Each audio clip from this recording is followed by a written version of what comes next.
A couple of weeks ago, I was sitting in a house in my neighbourhood having a conversation with a single dad that I walk alongside.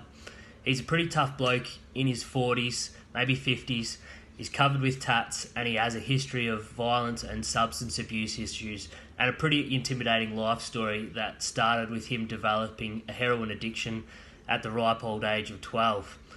I'll admit that I still take a bit of a deep breath every time I knock on his fly screen door.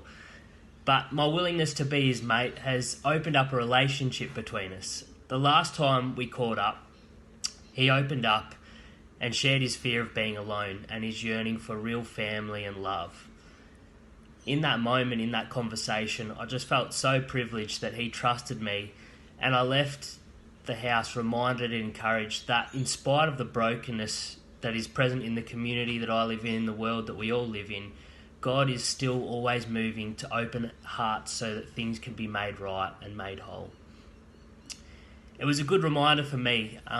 that this mustard seeds in our day-to-day life really matter, because if we can't find the small faithful seeds of the kingdom to plant and recognise the little sort of buds of growth that are happening, as inadequate and fragile as they may seem sometimes in comparison to the brokenness and need that still exists surrounding them, if we can't see those little seeds, those little fresh shoots, then we'll be unable to live with that now and not yet tension of the call to follow Jesus.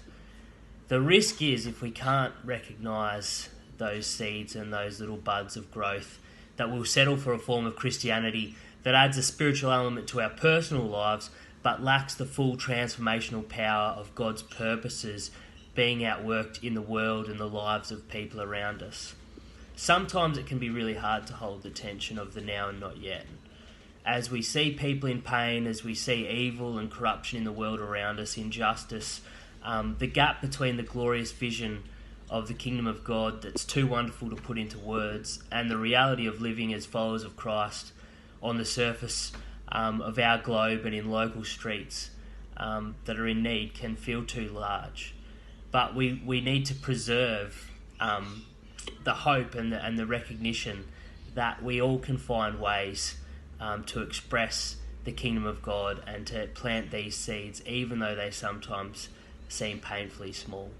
The mustard seed principle that Jesus gives us, he teaches that it's only those seeds that are really seeds of the kingdom that are going to produce kingdom fruit. And the question we have for our lives day to day, are we being faithful to plant those seeds and find some soil where we can